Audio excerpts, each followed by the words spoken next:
It was a Thursday. The kind of dull, gray day that already felt off before the storm even hit. I wasn't supposed to be home.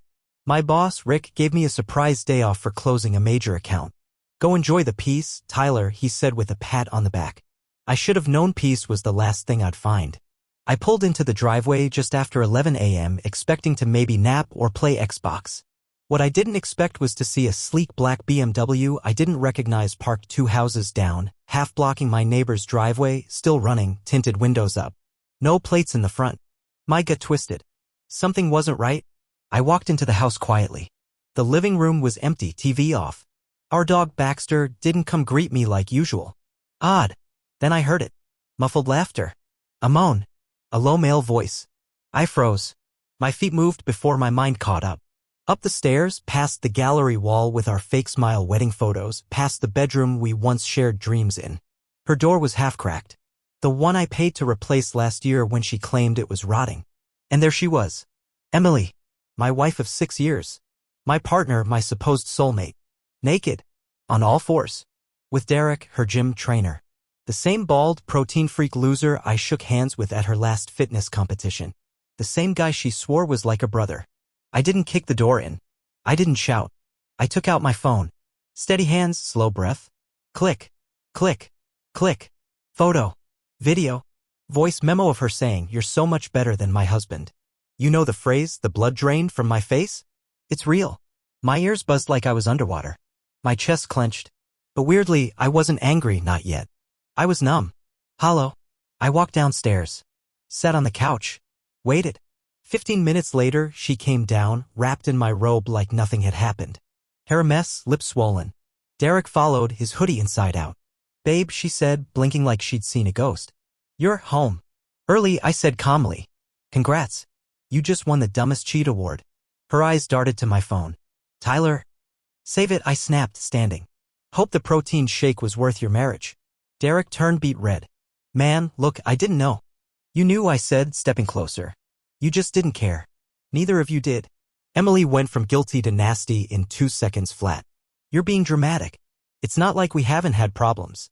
Problems? I barked a laugh. This is how you solve problems?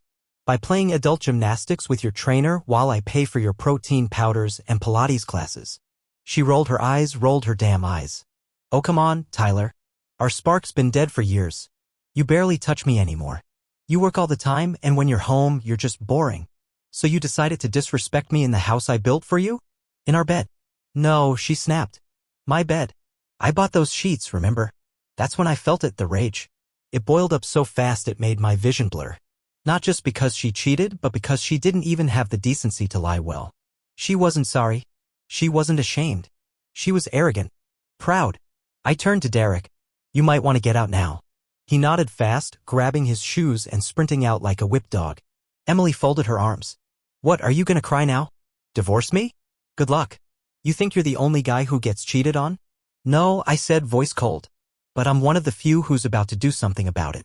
She tilted her head. What does that mean? I'm going nuclear, Em. You wanted war?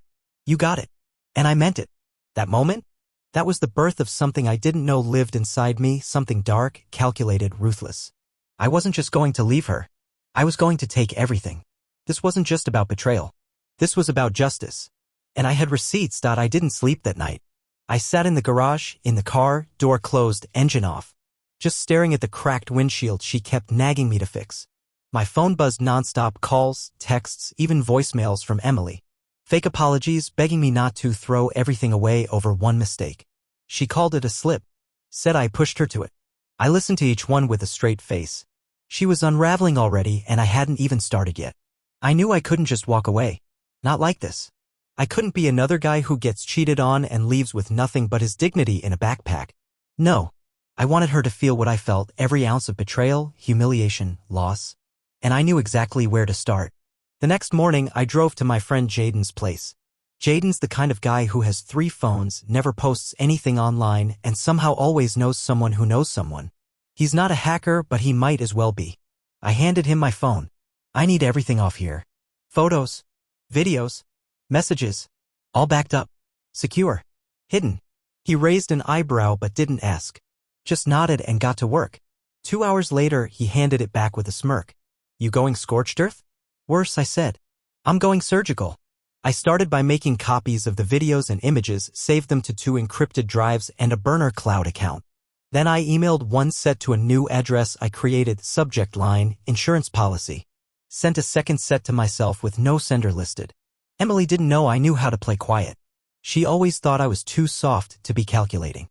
I was the guy who made her tea when she had cramps. The one who cried at Pixar movies. The guy who paid her mom's hospital bills without telling anyone.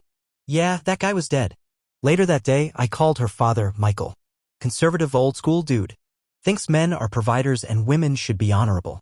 He adored me. Always said, "You're the son I never had." We met at a diner. I brought him coffee and a flash drive. "I need you to watch this," I said. He looked suspicious at first. Then disgusted. Then quiet. Dead quiet. "This is fake," he finally said, like his own voice betrayed him. "Nope," I said flat. "Caught her myself. In our bed. With that gym clown Derek." He exhaled slowly. "Jesus. Tyler. I'm divorcing her," I said. "But I'm not leaving empty-handed. And I'm going to need your help." His jaw clenched. "Whatever you need." Bingo. Emily had no idea her own father was about to flip sides. She thought she still held the upper hand, probably thought she could cry and seduce her way back into my good graces. She forgot something. I was her husband. I knew every lie she ever told, and I knew how to weaponize every piece of her life. That night she came home, found the locks changed. She banged on the door like a maniac. "Tyler, this is insane. You can't lock me out of my own house."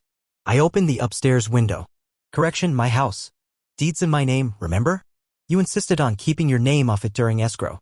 Said it was too much paperwork." She looked up at me with fire in her eyes. "I'll call the cops." "Go ahead," I shrugged. "Let's show them the videos. I'll even send them a copy."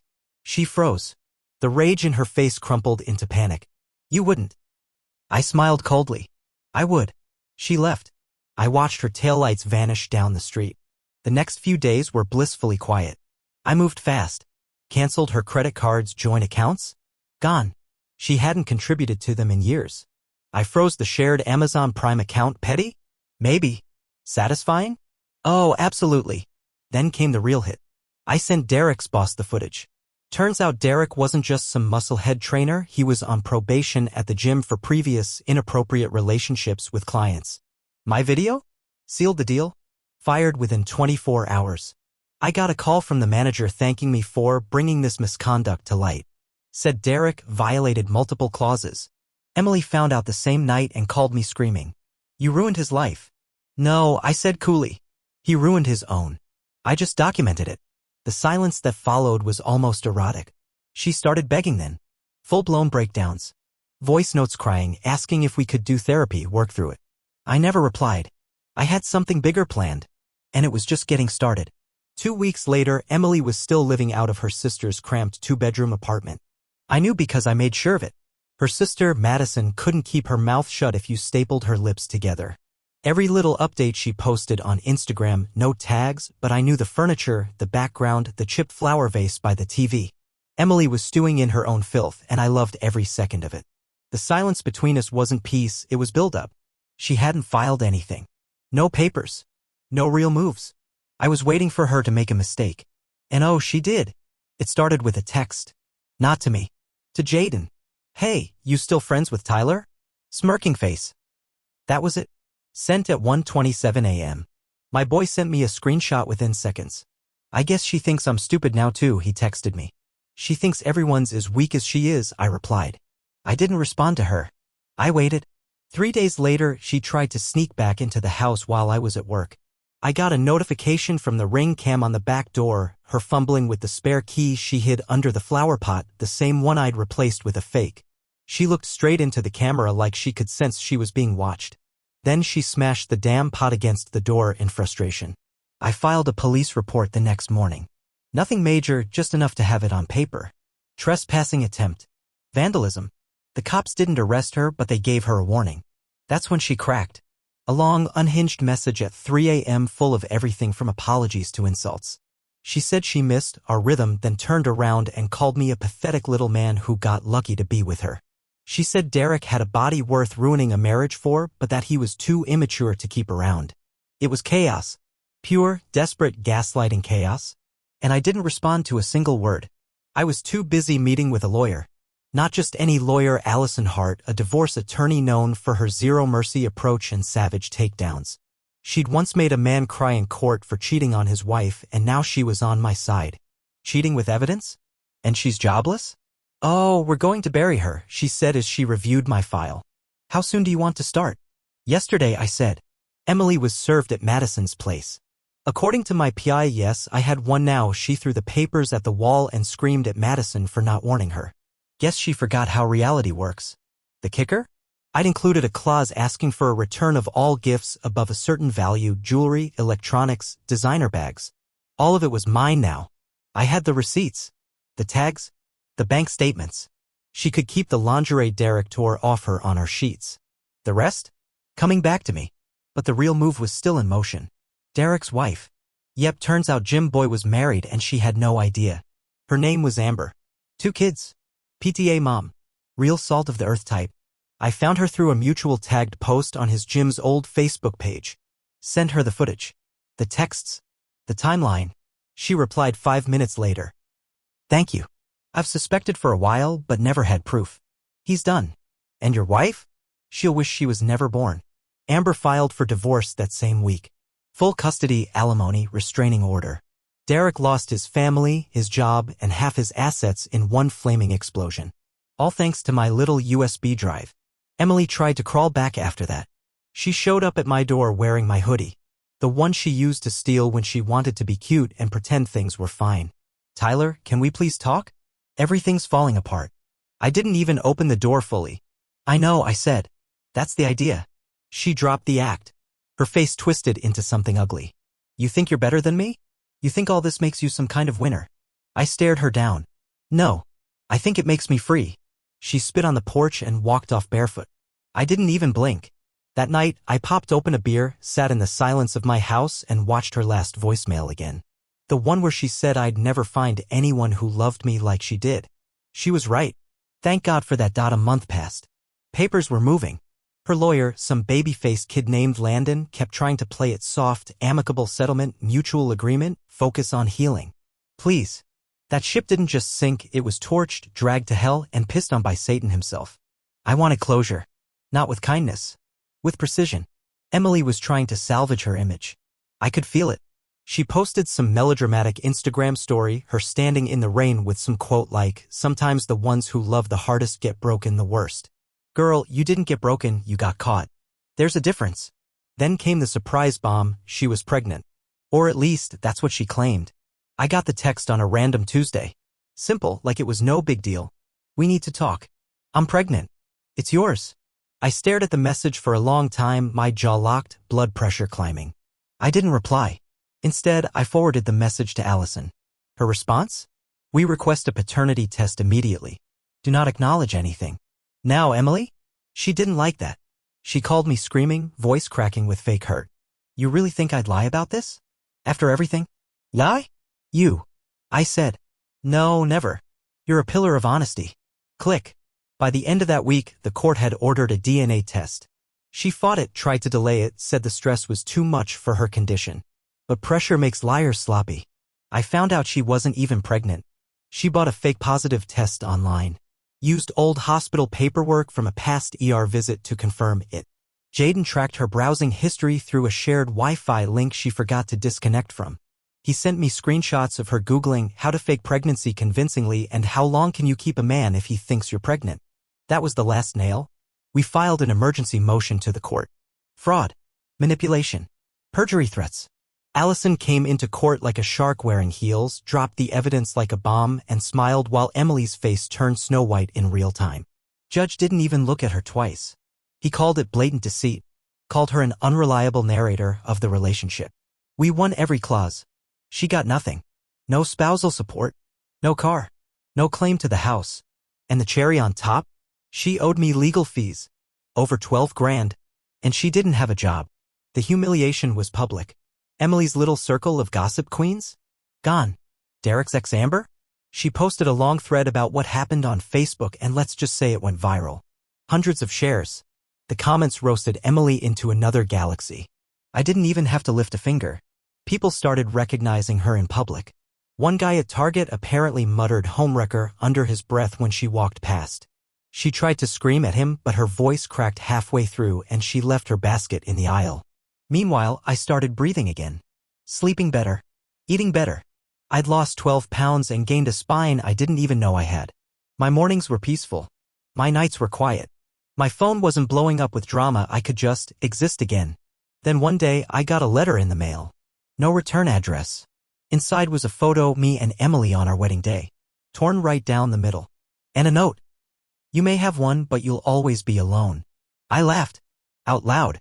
Because what she still didn't get, what she never understood, is that I chose to be alone. I chose me. For once. And yeah, maybe that road feels cold at first, but it's clean. It's mine. No more lies. No more pretending. Emily thought love was a game, something you manipulate, cheat at, fake your way through. Me? I learned that love, real love, doesn't survive on second chances when trust is buried 6 feet deep. And when someone shows you who they are, believe them the first damn time. 3 months after the final court hearing, I was sitting on my back porch, sipping black coffee from the mug she once claimed was too ugly to use. Funny how even the smallest objects can carry weight after betrayal. The sky was clear, birds chirping like nothing in the world had ever gone wrong.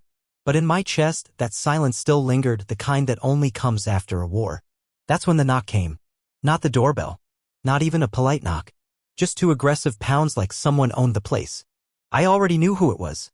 Emily stood there in the same oversized hoodie from our confrontation months ago, makeup smudged, hair tied back like she hadn't washed it in a few days.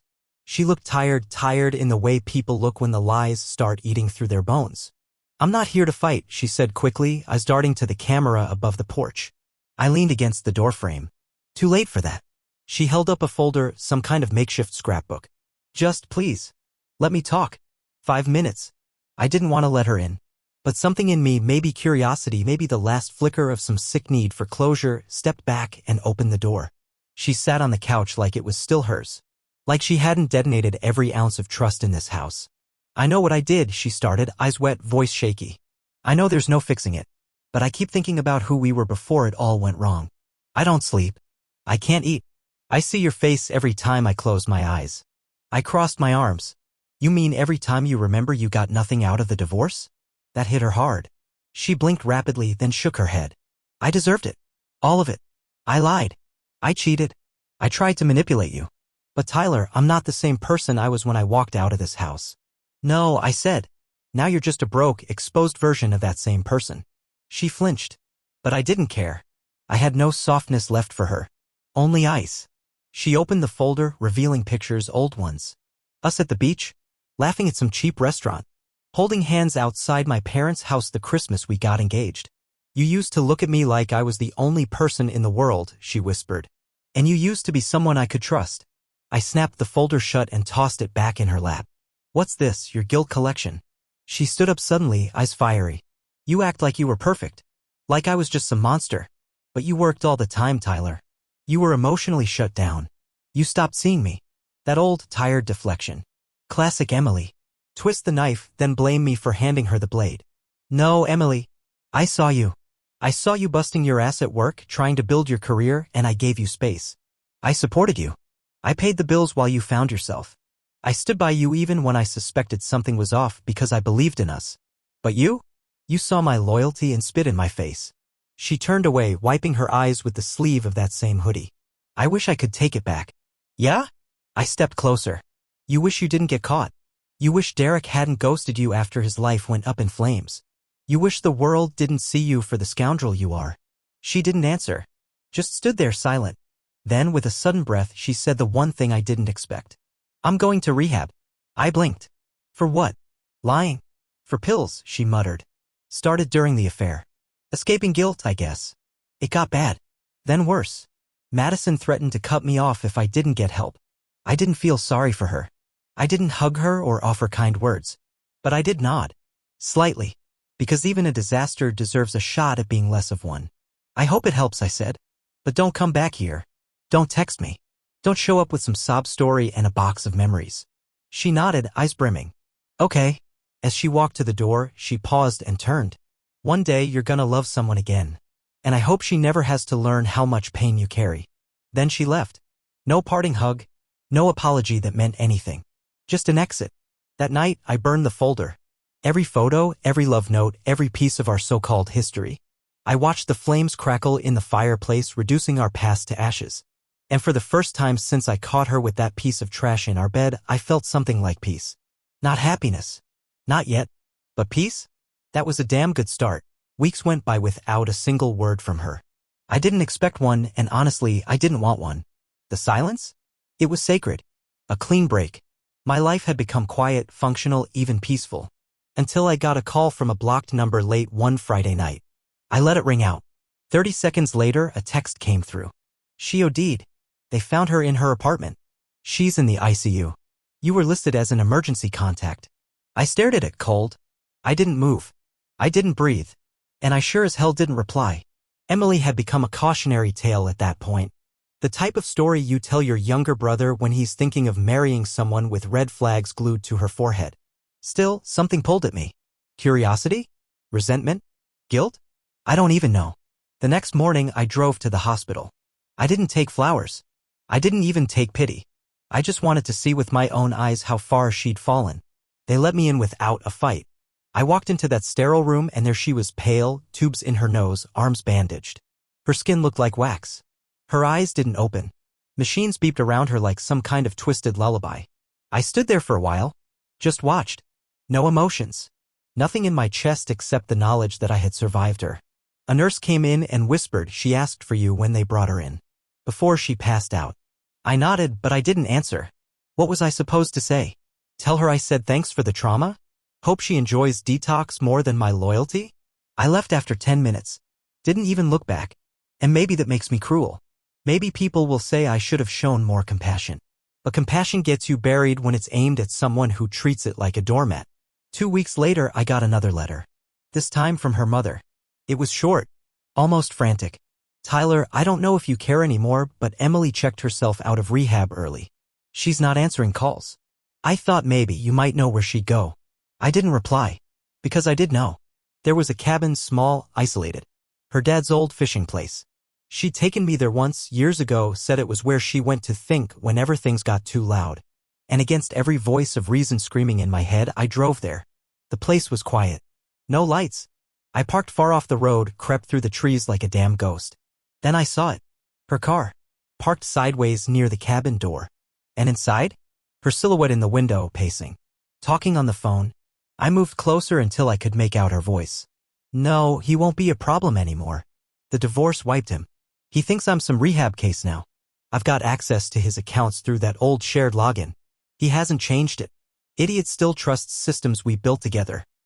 My stomach turned to concrete. This whole time, the pills, the tears, the ICU? Another performance. A new scam. I stepped back, heart thudding like a war drum. She faked the whole thing again.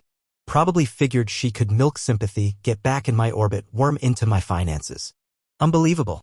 And that's when it hit me. I wasn't angry. Not anymore. I was impressed. Not in a good way. But in that morbid, stunned way people admire hurricanes, destructive, shameless, force of nature level deception. I took out my phone. Snapped a few pictures. Recorded 30 seconds of her little scam call. Then I left. No confrontation. No drama. Just evidence. The next morning, I forwarded it all to her mom, to her rehab center, to her bank, to the police, everywhere she might try to play the victim again. I attached one line to every message. She's not sick. She's a predator. And I blocked every number I had ever associated with her. I wasn't her husband anymore. I wasn't her Mark. I was the storm she never saw coming. For once, I disappeared. First out, a month passed and I didn't hear a damn thing. No emails. No calls. No mysterious messages from blocked numbers or weeping voicemails from her mother. Silence finally felt permanent. I was starting to believe she'd either gone underground or finally been cornered by the consequences she dodged for years. Then one morning I got a knock at my door. Not a pounding one this time. It was soft. Measured. I opened it and found Detective Rayner, broad-shouldered, tired eyes, and holding a brown manila envelope. "Mr. Green?" he asked. I nodded slowly, bracing myself. "We've opened an investigation," he said, holding out the envelope. "Fraud. Identity theft. Money laundering. It seems your ex-wife has been busy." I opened the envelope right there on the porch. Inside were photos, bank statements, a burner phone log, all leading back to Emily. And not just my accounts either. She'd hit other people. Old coworkers. An ex-boyfriend. Her mother. Even her therapist. She had a whole system, Rayner said. Multiple aliases, forged documents, fake GoFundMe pages. She staged hospital bills with photos she pulled off Google. She's been moving money through crypto wallets and prepaid cards. And where is she now? I asked cold. She skipped town a week ago. But don't worry, we'll find her. She left a trail. He paused, looking me over. You really didn't know? I laughed, short and bitter. I knew she was a liar. I didn't know she was a damn criminal mastermind. He gave me a card and walked off. As I closed the door, that bitter laugh stuck in my throat. She didn't just cheat on me. She built an entire empire of deception. All while smiling, hugging me, pretending to be mine. That night, I sat down and went through my accounts again, everything digital. I changed passwords, deleted shared folders, locked down every trace of my life that she might still have a shadow in. And then I did something I hadn't done in years. I started writing again. Not emails. Not journal entries. A book. The Anatomy of a Scoundrel Surviving a Marriage with a Narcissist. It started as therapy. Just me pouring venom into pages, reliving every lie, every gut punch twist she ever threw my way. But the deeper I wrote, the clearer things became. This wasn't just about Emily. It was about people like her. The ones who weaponize love. Who twist loyalty into chains. Who smile while slowly burying you under years of manipulation. I wrote every day, before work, after dinner, sometimes in the middle of the night when old memories dragged me from sleep. The words poured out like floodwater after a broken dam. And as I wrote, something inside me started to shift. I wasn't just surviving anymore. I was healing. Not forgiving. Never that. But understanding. And freeing myself from the question that used to haunt me. Was it my fault? Because no, it wasn't. I wasn't perfect, but I wasn't the one sneaking around behind my partner's back. I wasn't the one poisoning trust and loyalty with lies and betrayal. I wasn't the one who weaponized pity to steal from the people who cared. Emily was a professional victim, a black hole of empathy, and I had spent years orbiting her like a fool. Not anymore. Months later, the book went live on Kindle. A self-published memoir. No marketing. No expectations. Within 2 weeks, it hit the top of the relationship abuse category. Emails started pouring in. Men. Women. People who saw themselves in every page. People who said things like, I thought I was crazy until I read your story. Thank you. Now I understand what happened to me. This saved my life. And that was the first real revenge I ever felt good about. It wasn't a fiery explosion or a dramatic courtroom scene. It was quiet, honest, and powerful. Emily had tried to destroy me, but I turned her ashes into fuel. She wanted me weak, broken. Instead, I became a warning. A voice. A reminder that even the worst betrayals can be turned into something stronger than vengeance. Truth. About 6 months after the book took off, I got another message, this time from a lawyer representing 3 of Emily's past partners. Victims, really? They were filing a joint civil lawsuit against her, and they wanted me to testify. My story, my evidence, the recordings, the screenshots, they'd be critical to proving her pattern of manipulation and fraud. I didn't hesitate. I showed up in court wearing a calm I hadn't felt in years. Clean suit. No nerves. Just purpose. She was there too. Emily walked in wearing some cheap version of sympathy, minimal makeup, conservative clothes, hair pinned back like she was some fragile girl caught in a misunderstanding. She even had the nerve to smile at me like none of this was real. But behind her eyes? Panic. She knew. This wasn't like before. I wasn't the broken man she used to run circles around. I wasn't there to plead or beg or even confront. I was there to bury the lie once and for all. My testimony was direct. I told the court about the affair, about catching her in our bed with another man. About the manipulation, the staged overdose, the lies to her own family, the financial abuse, the web of fraud that kept growing like a disease long after I'd left. Her lawyer tried to spin it. Claimed I was just a bitter ex looking for payback. But the receipts? They did the talking. Emails. Texts. Bank trails. Audio clips. The judge didn't need convincing. Emily lost. Hard. She was ordered to pay restitution. Her assets frozen. Sentenced to 2 years in county jail for wire fraud, identity theft, and obstruction. A slap on the wrist, maybe, for everything she'd done, but it was a record. A brand. And most importantly, she couldn't hide anymore. When it was over, I stood outside the courthouse, sun on my face, air finally feeling like mine again. A reporter tried to shove a mic in my face, asking, "Do you have anything you'd like to say to her?" I paused for a second. Then said, yeah. I looked straight at the camera and said, you can burn everything I gave you, but you'll never take what I rebuilt. And I walked away. I never saw Emily again after that. She vanished into the system, then probably into some distant city where she'd try to start over. But now her story was out there. Not just in court documents, but in my words, in my truth. I moved states. Started over completely. New town. New job. Different name on the mailbox. I met someone too. Not fast. Not intense. Slow. Real. Her name's Brooke. A nurse. Honest eyes, sharp tongue, no tolerance for bullsh *T. We're not in a rush. No fantasies. Just two people learning to breathe again. Sometimes we talk about the past. Not much.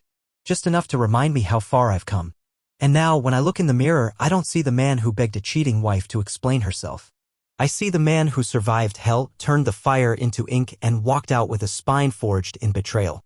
So if you're reading this somewhere out there, sitting in the rubble of your own broken marriage, your own nightmare of deceit, I'll tell you what I wish someone told me back then. Don't waste time trying to fix someone who profits from breaking you. Don't drown in shame over someone else's sickness. And don't fear walking away. Because sometimes the most powerful revenge is becoming untouchable.